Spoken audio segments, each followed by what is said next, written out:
selamat sore pemirsa. Berjumpa lagi di TV Parlemen dan dimanapun Anda berada, pemirsa berjumpa lagi dalam program TVR 17 bersama saya Anggun Oktarini. Dan di sini tepat pukul 17 waktu Indonesia Barat kami hadirkan kepada Anda sejumlah informasi paling baru dan menarik seputar kinerja dan juga kegiatan dari DPR RI yang telah disajikan oleh redaksi TVR Parlemen. Dan pemirsa TVR Parlemen, inilah TVR 17 selengkapnya.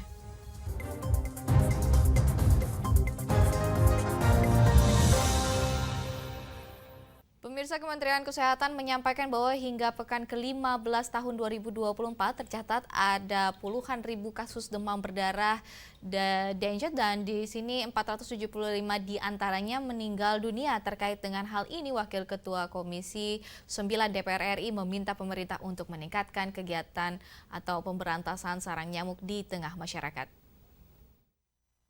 Kemenkes RI menyampaikan hingga pekan ke-15 tahun 2024 tercatat ada 62.000 kasus demam berdarah Dengue atau DBD dan 475 diantaranya meninggal dunia.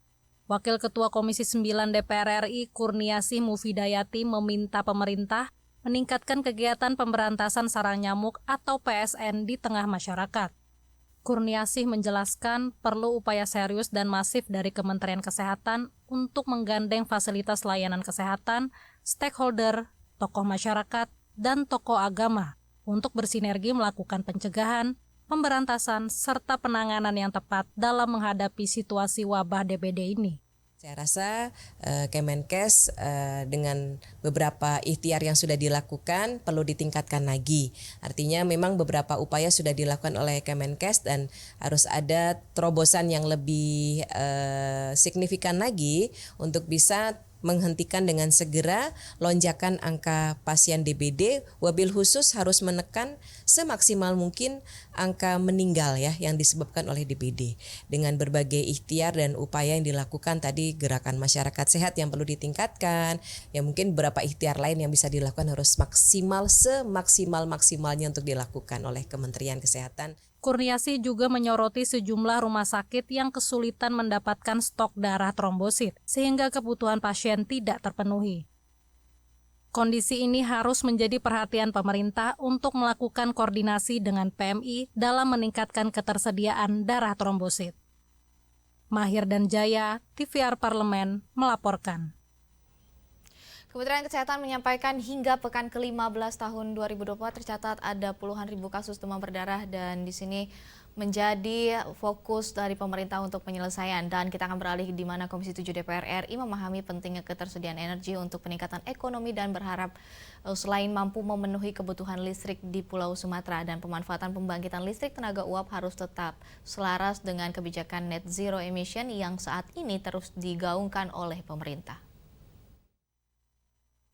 Komisi 7 DPR RI berharap selain mampu memenuhi kebutuhan listrik di Pulau Sumatera, pemanfaatan PLTU harus tetap selaras dengan kebijakan net zero emission yang saat ini terus digaungkan oleh pemerintah. Wakil Ketua Komisi 7 DPR RI Bambang Haryadi memahami pentingnya ketersediaan energi untuk peningkatan ekonomi. Kendati demikian, Komisi 7 mengingatkan agar pembangunan pembangkit listrik tidak hanya berfokus pada sumber energi batubara, tetapi harus mampu mengeksplor sumber energi baru terbarukan lainnya yang lebih ramah lingkungan.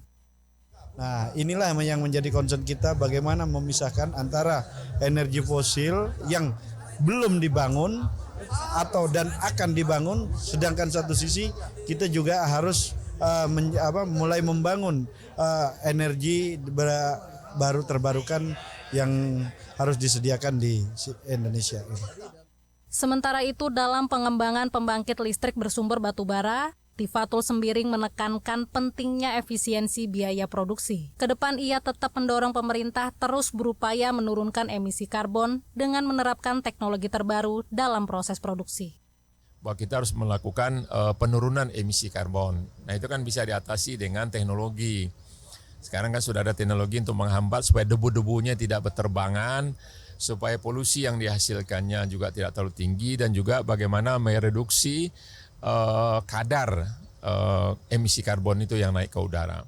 Dari Palembang, Sumatera Selatan, Rian Indrayana, TVR Parlemen melaporkan.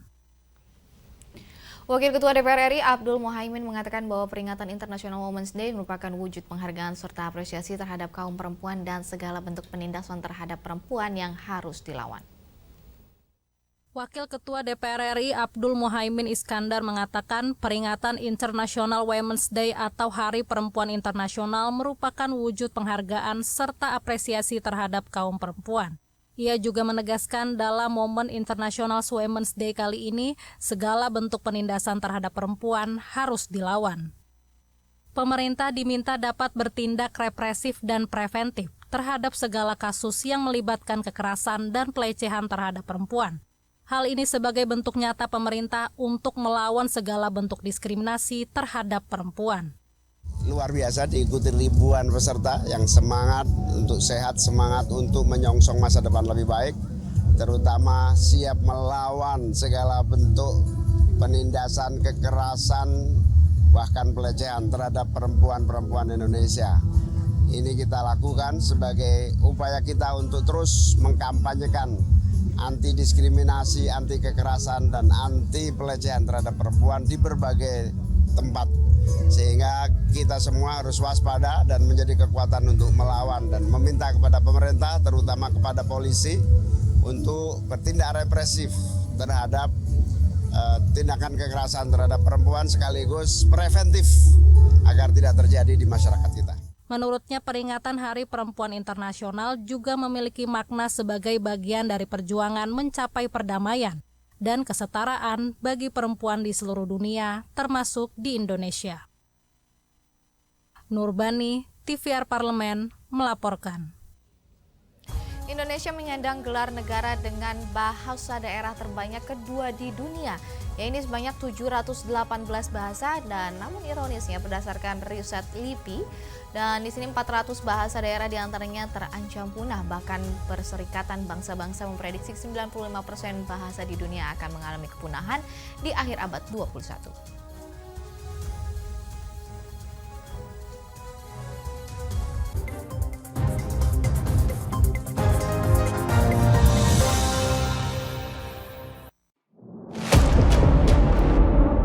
Sini ditambang. Konflik yang terjadi, Warga sini tidak mengizinkan.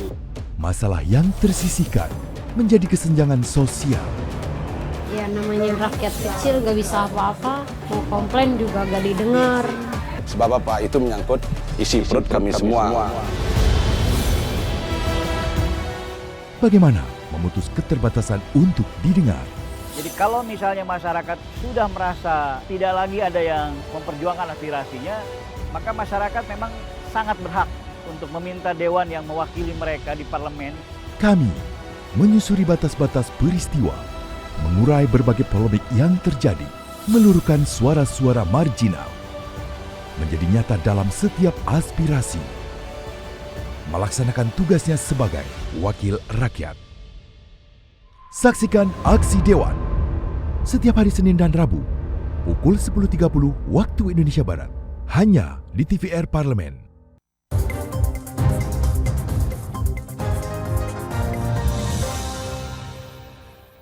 Kembali bersama kami di TVR 17, kepunahan bahasa daerah terjadi karena minimnya regenerasi penutur dan para orang tua cenderung lebih memilih mengajarkan bahasa Inggris atau bahasa asing lainnya kepada anak-anak daripada bahasa daerahnya sendiri. Yang sudah seharusnya membuat pemerintah gusar, dan di sini berbagai intervensi dan juga regulasi harus segera dibentuk untuk kembali menggencarkan penggunaan bahasa daerah. Dan pemirsa, saksikan informasi selengkapnya yang telah dihimpun oleh tim redaksi TVR Parlemen dalam Lensa Parlemen berikut ini.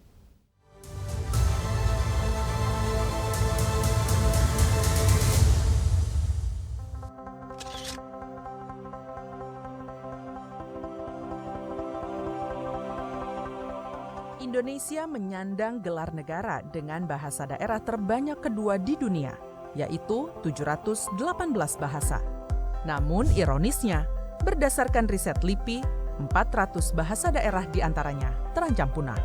Bahkan Perserikatan Bangsa-Bangsa memprediksi 95% bahasa di dunia akan mengalami kepunahan di akhir abad 21.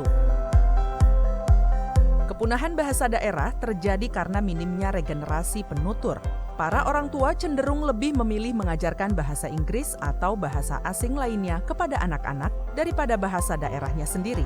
Gempuran globalisasi dan kemajuan teknologi informasi bukan hanya membawa berbagai kemudahan, melainkan juga menggerus penggunaan bahasa daerah.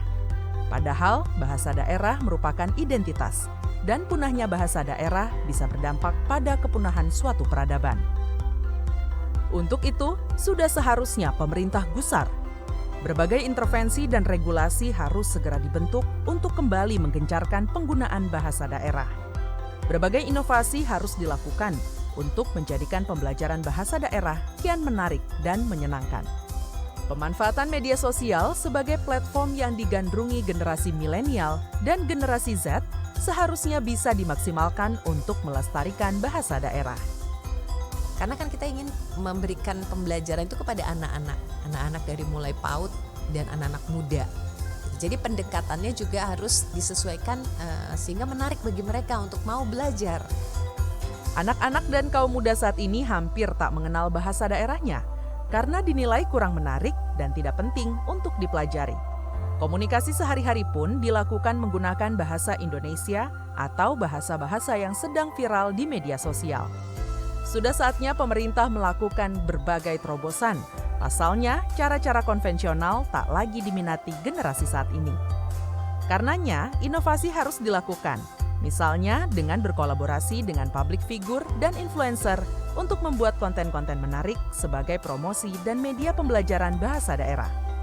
Dan ini saya sampaikan juga dengan Kepala Badan Bahasa ketika kita ada seminar di London waktu itu, saya sampaikan kepada para pengguna bahasa Indonesia di Eropa dan di belahan Afrika. Saya sampaikan pendekatan yang sama. Bagaimana mungkin kita mengedepankan bahasa daerah, tapi cara-caranya masih cara-cara jadul.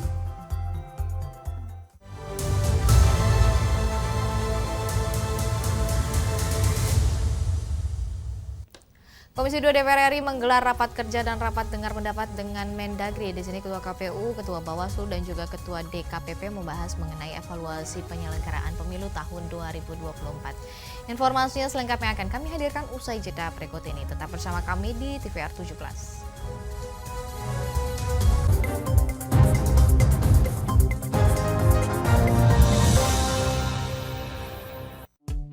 DPR RI memiliki fungsi diplomasi dalam menjalankan politik luar negeri sesuai dengan pasal 116 Undang-Undang MD3. Kontribusi aktif BKSAP DPR RI memainkan peranan penting dalam memenangkan persaingan global melalui IPU, IPA, IPPF, IPA, dan PUIK. BKSAP memiliki komitmen yang tinggi dalam krisis kemanusiaan dunia. Fungsi diplomasi dijalankan untuk mendukung upaya pemerintah dalam melaksanakan politik luar negeri.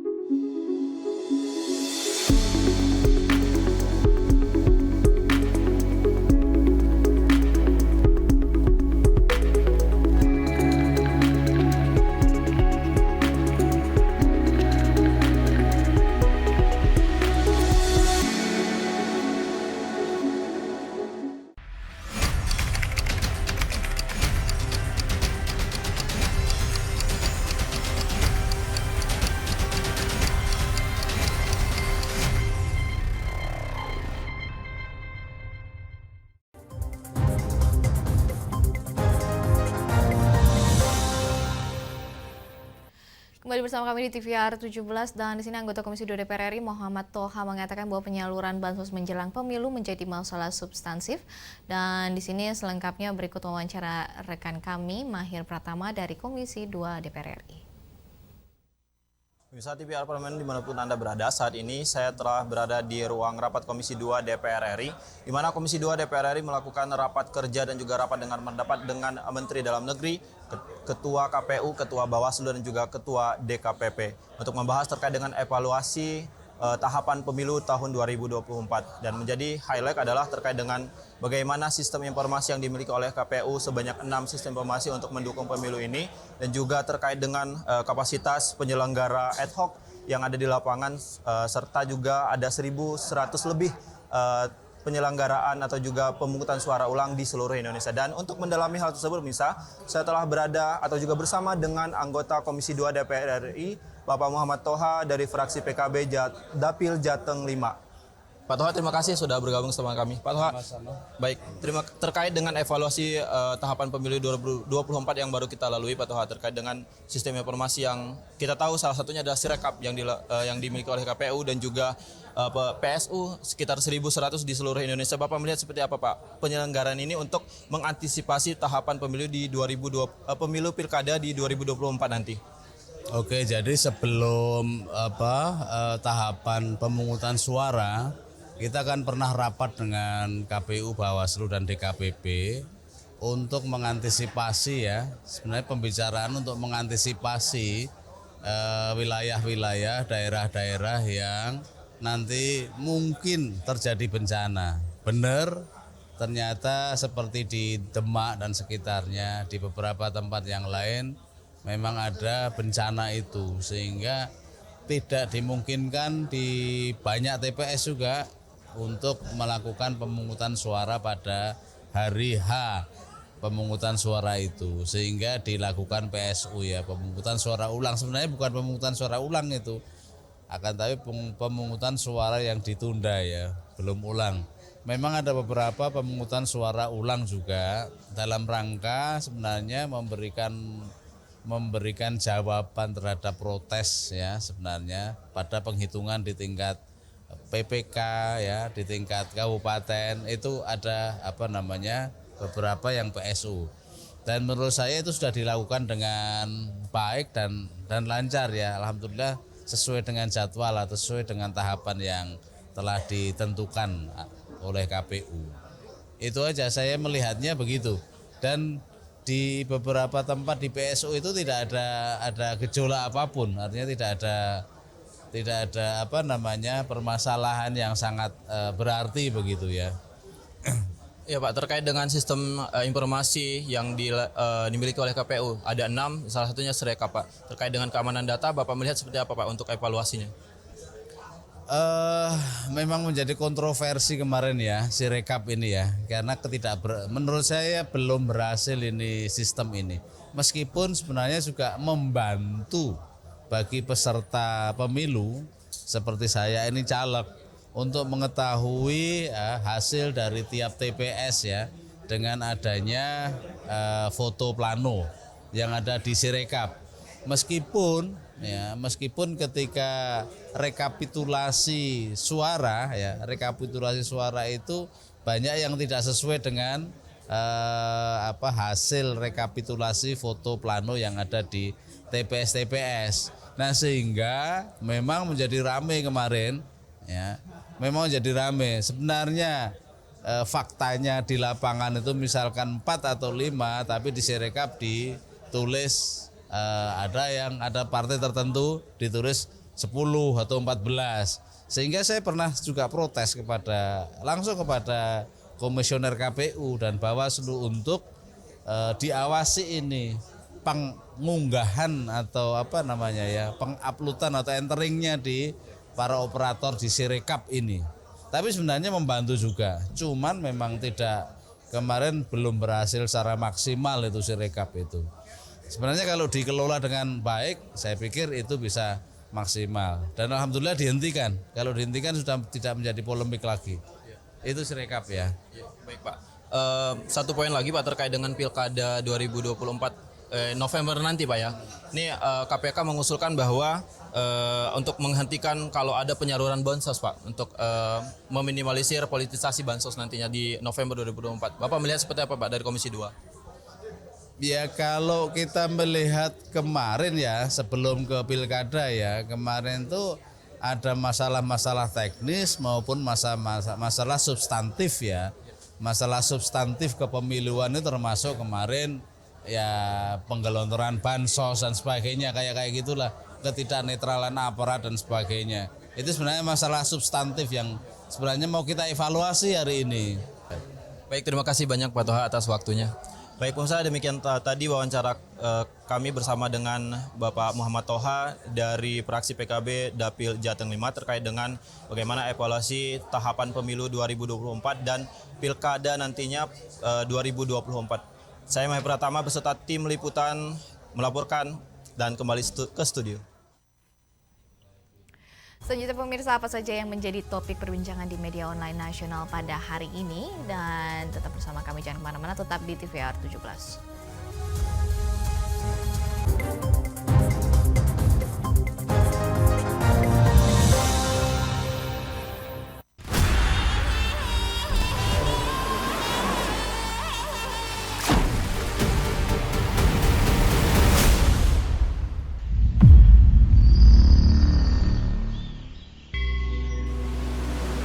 Air tak hanya penting untuk kehidupan manusia. Air juga punya kekuatan besar dalam politik dan demokrasi. 2,2 miliar manusia tak memiliki akses terhadap air bersih. Di banyak wilayah, kekurangan air dan distribusi yang tidak merata merupakan masalah yang mendesak. Air menjadi sumber konflik. Sengketa atas air dapat memiliki dampak politik yang signifikan. Air harus dikelola secara demokratis untuk memastikan pengelolaan air yang transparan, akuntabel, dan melibatkan partisipasi publik. Air bukan hanya sumber daya, tetapi juga hak asasi manusia yang mendasar. Kita harus mengambil langkah nyata untuk bekerja bersama menuju masa depan di mana semua orang memiliki akses ke air bersih. Bertindaklah mulai hari ini. Dukung Forum Air Dunia 2024. Suarakan pendapat dan kepedulian kamu sehingga kita bisa membuat perbedaan yang nyata.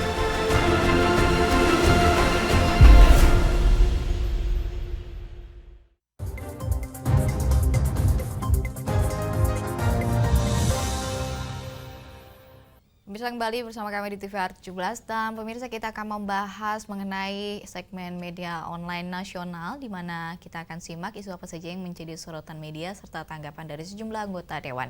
Tentunya bersama rekan kami Zia Ulbar.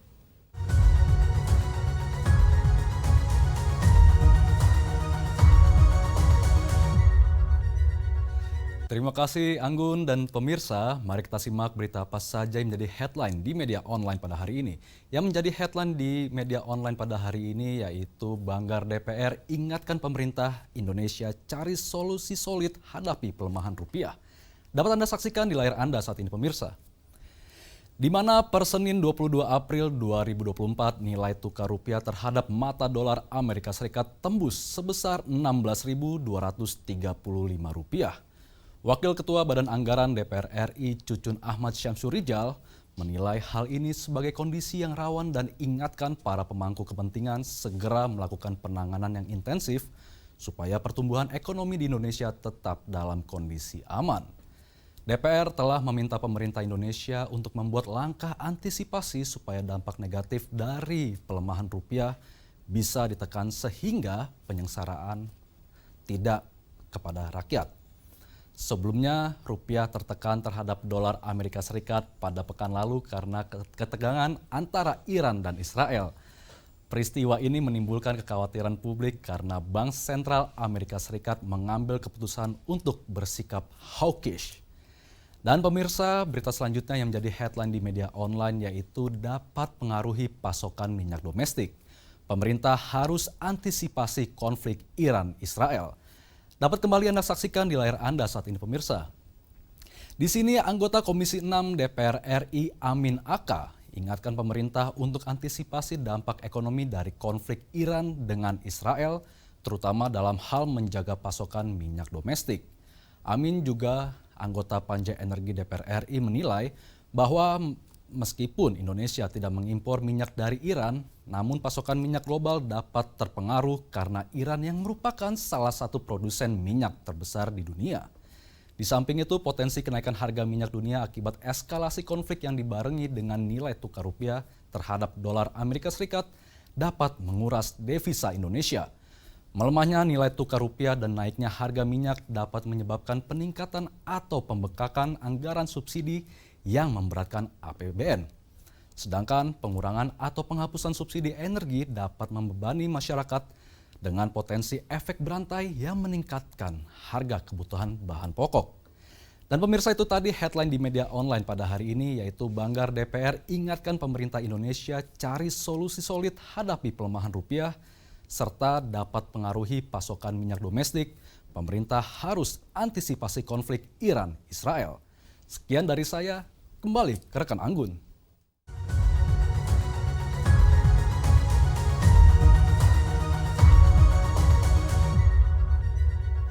Terima kasih rekan Zia yang telah menyampaikan sejumlah update sorotan dari media online nasional pada hari ini. Segmen media online tadi sekaligus menutup program TVR 17 edisi sore hari ini, dan saya Anggun Oktarini beserta seluruh kru TVR Parlemen yang bertugas mengucapkan pamit undur diri dari hadapan Anda, dan TVR Parlemen referensi Indonesia.